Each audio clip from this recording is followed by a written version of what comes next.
Good morning students, कैसे आप सब। आई होप आप सब अच्छे होंगे और अपनी पढ़ाई कर रहे होंगे। बेटा आज हम पाठ 10 का रिमेनिंग पार्ट पढ़ेंगे। अपनी सुरक्षा के लिए सिपाही और मंत्री नहीं रख सकता। राजा गोपीचंद ने अपनी माँ से कहा कि मैं अपनी सुरक्षा के लिए सिपाही और मंत्रियों को नहीं रख सकता, क्योंकि वह तो जंगल में रहता था। जंगल में कहाँ सिपाही और मंत्री मिलेंगे उसे। माँ ने कहा सिपाही और मंत्री की आवश्यकता नहीं है। माँ ने कहा कि वहाँ पर तुझे सिपाही और मंत्री की कोई जरूरत नहीं है, परंतु स्मरण रहे काम क्रोध लोभ मोह और अहंकार के डाकू सदा तेरे आसपास रहा करते। माँ ने कहा कि काम क्रोध लोभ मोह और अहंकार, ये जो 5 डाकू है, ये सदा तेरे आसपास घूमते रहते हैं। उनसे बचने के लिए सत्संग का, सत विचार का, सत आहार का और सत्राचरण का किला बनाकर रहेगा तो ये डाकू तेरा कुछ भी नहीं बिगाड़ सकेंगे और तू सदा सुरक्षित रहेगा। माँ ने कहा कि इन 5 डाकुओं से बचने के लिए तुझे सत्संग, सत विचार यानी कि अच्छे विचारों का, अच्छे भोजन का और अच्छे आचरण का किला बनाकर रहना पड़ेगा, जिससे ये डाकू तेरा कुछ भी नहीं बिगाड़ सकेंगे और तू सदा सुरक्षित रहेगा। गोपीचंद ने पूछा और माँ दूसरी आज्ञा। गोपीचंद ने अपनी माँ से पूछा कि माँ दूसरी आज्ञा क्या है। माँ ने कहा दूसरी आज्ञा यह है, जैसे महल में नाना प्रकार के भोजन तैयार होते थे। माँ ने कहा कि मेरी दूसरी आज्ञा यह है कि जैसे महल में नाना प्रकार के यानी कि विभिन्न प्रकार के भोजन तैयार होते थे और तू स्वाद से खाया करता, वैसे ही जंगल में खाना। माँ ने कहा कि जैसे महल में अनेक प्रकार के भोजन बनते थे और तू बहुत ही स्वाद से खाया करता, वैसे ही जंगल में खाना। इस पर गोपीचंद पूछ बैठे, बेटा ये निर्देशक चिन्ह और यहाँ पर ये दोहरा उद्धरण चिन्ह, परंतु जंगल में ऐसा भोजन बनाएगा कौन। राजा गोपीचंद ने पूछा कि जंगल में मेरे लिए ऐसा स्वादिष्ट भोजन कौन बनाएगा। देखो जंगल में तो हम कंद मूल फल वगैरह ही खा सकते हैं, ठीक है।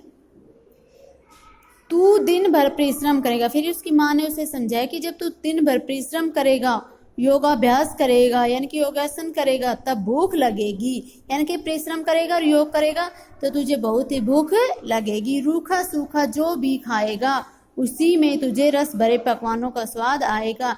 यानी कि जब भी जो भी तू भूखा होगा, रूखा सूखा मिलेगा उसे खाएगा तो उसमें ही तुझे रस भरे पकवानों का स्वाद आएगा। यानी कि जो कोई भूखा व्यक्ति है वो ही भोजन का असली आनंद ले सकता है। यानी कि वो जो रूखा सूखा है वो ही जैसे भोजन में स्वादिष्ट व्यंजन बनते थे ना, वैसे ही स्वाद उनमें आएगा। स्वाद पकवानों में नहीं भूख में है। यानी कि स्वाद जो पकवान होते हैं उनमें नहीं, भूख में है। यानी कि भूखा व्यक्ति भोजन का आनंद ले सकता है। माँ का उत्तर था।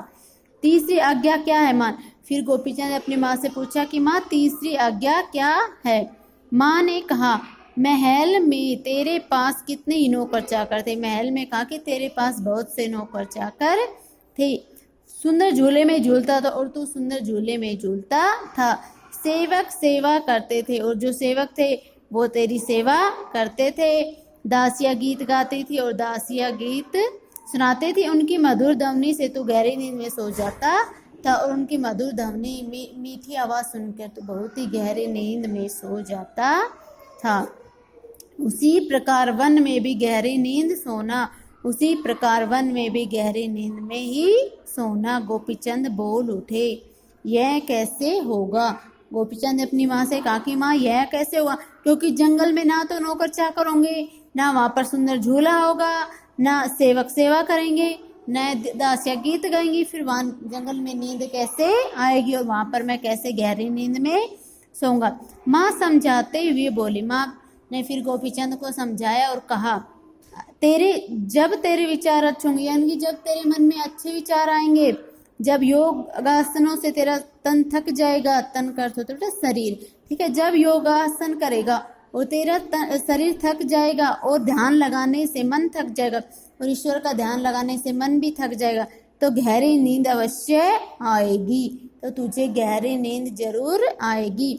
नींद नौकरों के कारण नहीं, थकान के कारण आती है। उसने कहा कि नींद नौकरी के कारण नहीं, थकान के कारण आती है। यानी कि जो व्यक्ति शारीरिक श्रम करता है, योग अभ्यास करता है, वो ही असली नींद का आनंद ले सकता है, यानी कि वो ही व्यक्ति गहरी निद्रा में सो सकता है।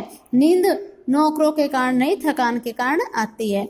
गोपीचंद ने माँ की तीनों आज्ञाएं सिरोधार्य कर अपनी राह ली।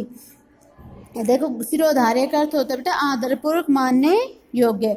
इस तरह गोपीचंद ने अपनी माँ की तीनों आज्ञाएं मान ली और अपने रास्ते पर चल पड़ा। बेटा आपको ये जो मैंने आपको लेसन समझाया वो समझ में आ गया होगा, और आप इसी लेसन की रीडिंग लगाते हुए वीडियो आप मेरे पास सेंड करेंगे। थैंक यू बेटा।